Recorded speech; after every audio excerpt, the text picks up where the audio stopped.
परमेश्वर ऐसे लोगों को ढूंढता है। हो क्या रहा है मैं आपको बताता हूं। दो पावर्स काम कर रही है, एक परमेश्वर की और एक शैतान की। शैतान की पावर काम कर रही इसके लिए कि लोग मरे, उनके जीवनों से चुराया जाए, उनकी सेहत को घात किया जाए, नष्ट किया जाए। और परमेश्वर काम कर रहा है कि मैं जीवन देने के लिए आया और बहुतायत का जीवन देने के लिए आया। अब होगा कैसे? परमेश्वर ये चाहता है कि उसके गवाह खड़े हों, जो ये बताएं कि परमेश्वर ने मेरी जिंदगी में ये काम किया, जैसे मैं उसका गवाह हूं, हां, कि मेरी लाइफ में परमेश्वर ने ये किया। परमेश्वर ये चाहता है कि एक बंदा ऐसा उठे जो उसके साथ रिश्तों को कायम करके उसके वचनों को एग्जैक्ट फॉलो करे, मौसम कोई भी हो, वो दुखों का हो, सुखों का हो। कितने मेरी बात को समझ रहे हैं? परमेश्वर की यह इच्छा है कि आप उसके साथ बैठें, वो आपको अपने भेदों को बताए और फिर आपको वो इतना ब्लेस करे कि लोग ये समझ सकें कि परमेश्वर ने इसे ब्लेस किया क्योंकि इसने परमेश्वर के वचनों को फॉलो किया। तभी तो लोग शैतान के जो सताए हुए बच पाएंगे, हां या ना? अब बात क्या है, परमेश्वर ऐसे आप नहीं जानते जितना आप लोग, जब आप परमेश्वर के साथ बैठते हैं रोज प्रेयर में, और आप, मैं नहीं जानता आप क्या फील करते हैं, लेकिन जब मैं फील करता हूं, मैं अपनी बॉडी पर परमेश्वर की उपस्थिति फील करता हूं। एक तो वो हमारे अंदर है ही है, लेकिन जब प्रार्थना के बाद आप बाहर आते हैं, आपकी बॉडी पर आप परमेश्वर की प्रेजेंस को फील करते हैं। कंप्लीट बॉडी पे आपको मालूम होता कि पावर और प्रेजेंस परमेश्वर की आप फील कर पा रहे हैं। कितने मेरी बात को समझ रहे हैं? अब बात यह है कि परमेश्वर ऐसा क्यों चाहते हैं। आप जानते हैं, जब आप परमेश्वर की प्रेजेंस में जाते हैं, आप भी फेथ में, विश्वास में और सामर्थ में, और एकदम से आपकी लाइफ चेंज होकर आप ऐसा फील करते हैं, और फिर आप जाना चाहते हैं परमेश्वर की प्रेजेंस में। चाहे आपका शरीर आपको रोके, आपकी इच्छाएं आपको रोकें, पर आपको मालूम होता है कि जब मैं परमेश्वर की प्रेजेंस में बैठता हूं तो कुछ ऐसा बदलाव होता है जो और किसी भी एफर्ट के साथ, किसी भी काम के साथ नहीं होता। आप जानते हैं, इससे उल्टा परमेश्वर क्या करता है? जितना आप परमेश्वर के पास जाना चाहते हैं, उतने उससे लाख गुना ज्यादा परमेश्वर चाहता है कि आप उसके पास आए। आपको मालूम, जब आप परमेश्वर के पास आते हैं ना, तो ये परमेश्वर के लिए बेस्ट चीज है। उसको बाइबल कहती है, उसको धन्यवाद का बलिदान चढ़ा। आमीन।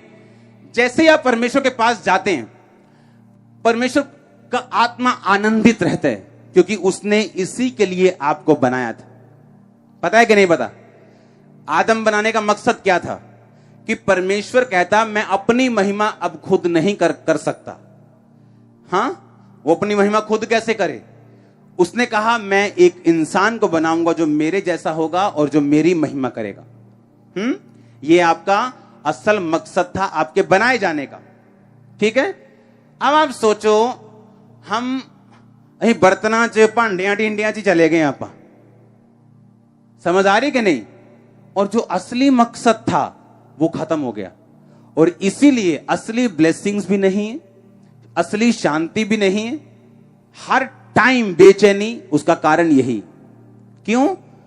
परमेश्वर ने हमें बनाया कि हम उसके साथ बैठ सकें, उसकी महिमा कर सकें, उसकी तारीफ कर सकें, उसके साथ समय बिता सकें। आज जब वही टाइम आप वापस लेके आते हैं, आदम वाला, कि आदम ने पाप करके खो दिया था, आपने यीशु मसीह में वो टाइम वापस लेके आए और आप फिर यीशु मसीह के साथ समय व्यतीत करना आपने शुरू किया।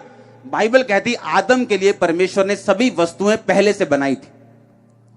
ऐसा नहीं किया, आदम बना दिया, अच्छा इन्हों साइकिल भी चाहिए, अच्छा साइकिल बना देने, अच्छा इन्हों एक भांडे भी चाहिए, चलो भांडे बना देने। नो, उसने क्या कहा? कहता उसने सब वस्तुओं को बनाकर आखिर में आदम को गूंथा और बनाया, और उसकी पसली से औरत को बनाया। यानी जैसे ही आप परमेश्वर के प्राइम पर्पस को, यानी जो मेन मकसद है बनाने का आपको, उसे पूरा करेंगे, वो सब वस्तुएं जो आपके लिए बनाई गई अपने आप आनी शुरू होंगी। आज सेवा में हर कोई बरकत चाहता है, लेकिन नहीं पा पाता। उसे पता नहीं कि मेन काम है रिलेशनशिप बिल्ड करना। बाकी चीजें क्या होंगी? अपने आप ऐड होती जाएंगी। रिलेशनशिप में क्या होता है जब आप परमेश्वर के साथ संबंधों को कायम रखते हैं? हर बंदा बड़ी चर्च के लिए नहीं चुना जाता, हर बंदा मेन पास्टर होने के लिए नहीं चुना जाता। हर बंदे की अलग अलग परमेश्वर की कॉलिंग है।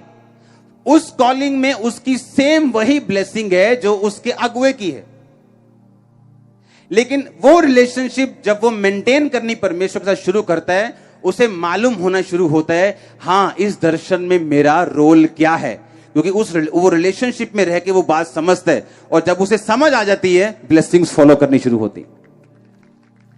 वो सेम ब्लेसिंग उसकी मैरिज में, सेम ब्लेसिंग उसके घर में, सेम ब्लेसिंग उसकी स्पिरिचुअल लाइफ में सेम होना शुरू होता है। आप समझ रहे मेरी बात को कि नहीं? वो रिश्ता जब आप कायम कर लेते हैं, आप इमेजिन नहीं कर रहे, जब आप परमेश्वर के साथ रोज बैठते हैं, जितना आपका मन आनंदित है उससे लाखों करोड़ों गुना प्रभु का मन आनंदित है।